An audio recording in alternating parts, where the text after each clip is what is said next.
Okay, thank you very much indeed.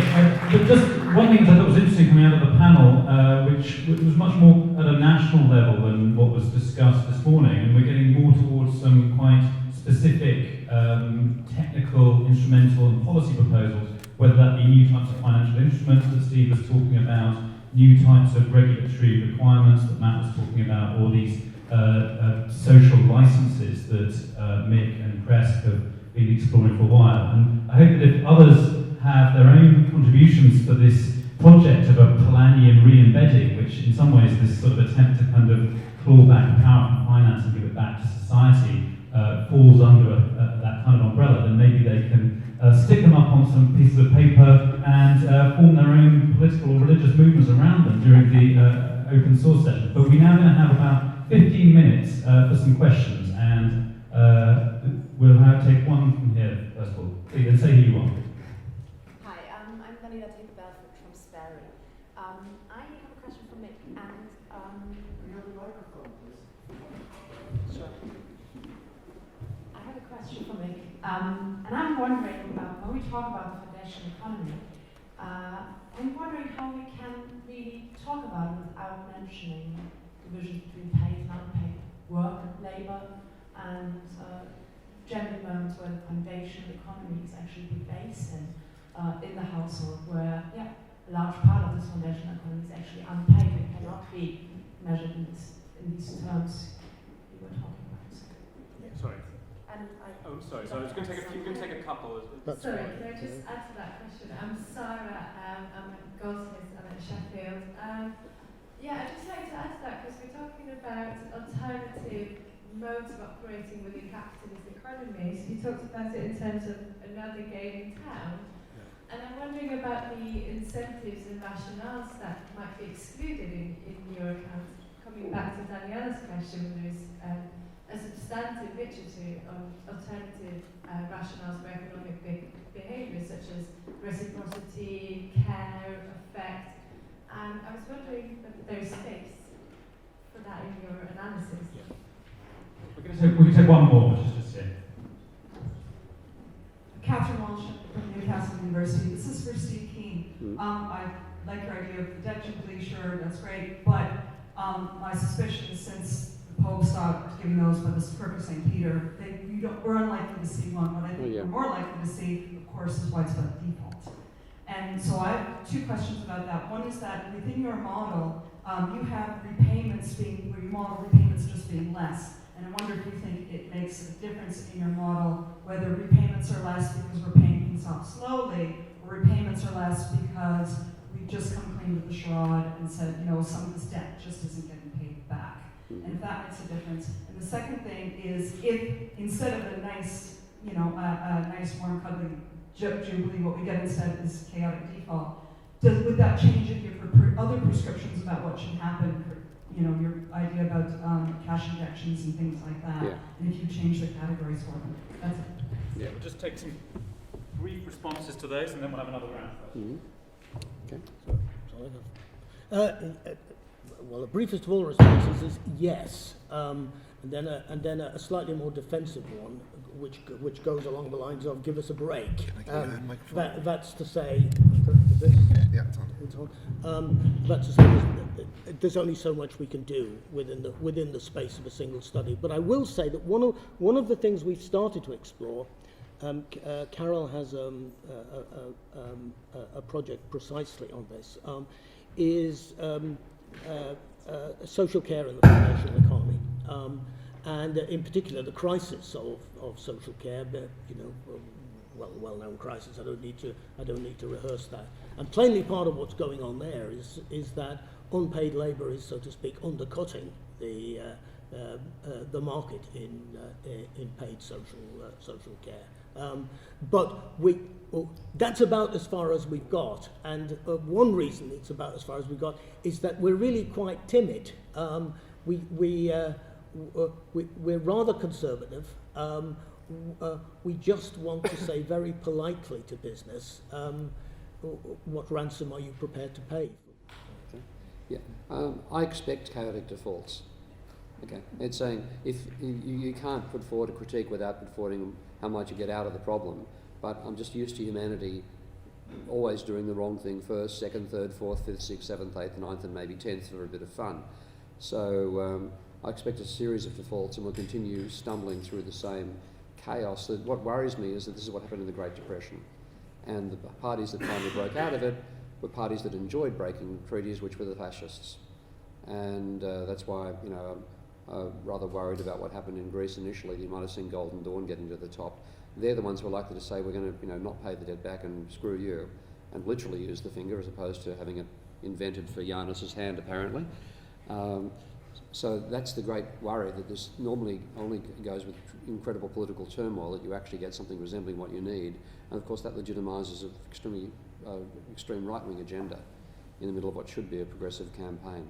So what I'm arguing for a jubilee to say that's what a progressive group could put forward, and it would have the beneficial impact that actually it will ultimately come out of probably forced default instead. Is that answered everyone's question, sir? Yeah. Was the question about care, was that? It's linked to that. Okay. Yeah. Okay.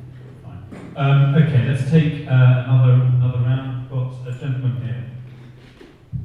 Thanks, Dave Dewhurst, Dr. London at University UK. The question the word I was hoping to hear more of was tax. I've heard a lot of useful suggestions and things to do, and I'm also interested in how we put the bells on the cat. But don't we fundamentally need to collect more tax, find ways of collecting existing taxes which nominally exist, find out what taxes you can collect within the country without international sort of downward auctions, and then move on to the difficult thing which Piketty points out about having harmonised international progressive income and wealth taxes. Surely that's essential, even though it doesn't sound nice. Yeah, Matt Schwender. A couple of questions for Matt. In your presentation, you mentioned, I think, restrictions on how much banks can lend to, I think the phrase you used was GDP investment and non-GDP investment. And I was wondering how clearly the distinctions are between those two. For example, is lending to a property development firm, is that GDP or is that non-GDP? Because it strikes me that there's actually quite a lot of overlap in some of these areas, in some of these sectors. And the other one is you referred to a citizens fund. I think there was another F in there, I can't remember what it stands for. It seemed to be about ensuring that the state, or the public sector, could, if you like, have a share of the profits of financialisation. Does that not just tie us into financialisation, and prevent us from actually unwinding it or moving forward from it?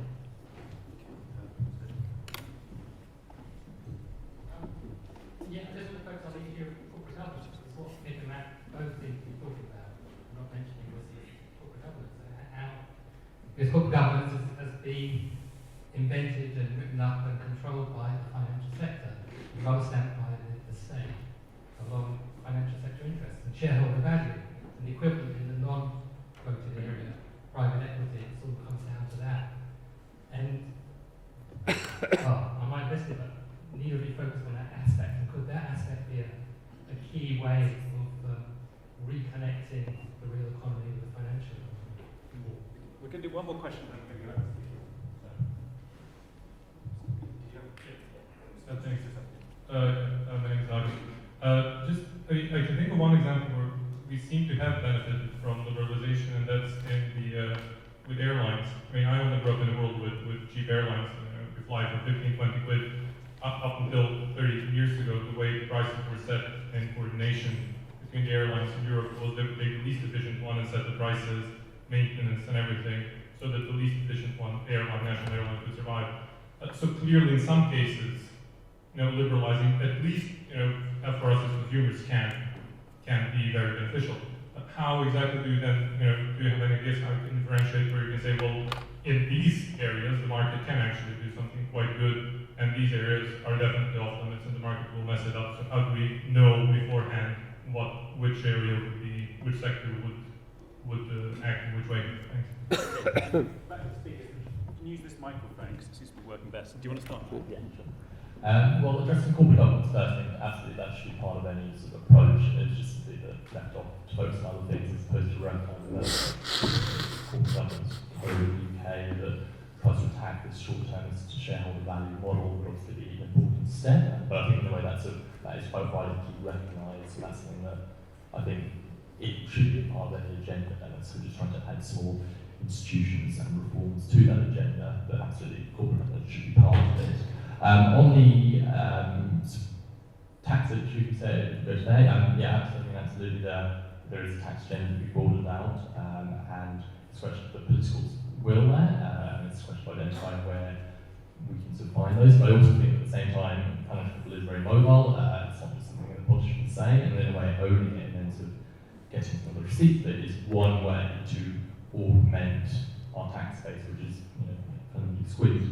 Which then sort of slightly relates to this point about this paradox that if you're sort of getting accumulation from financialisation, you're in some way bound up in processing the absolute. But that's because I would argue that we can't overcome financialisation particularly quickly, however much we want to. And in that process of unwinding it, one way of doing it would be to take ownership of it, have some kind of direction from public authority by owning part of the financial sector. And in a way, it's a strategy of recognising that we're in a position of weakness, not strength, when it comes to financialisation. And it's an institution to try and slightly redress that. On the non-GDP versus GDP transaction, that's something that Richard Werner has worked on a lot at the University of Southampton.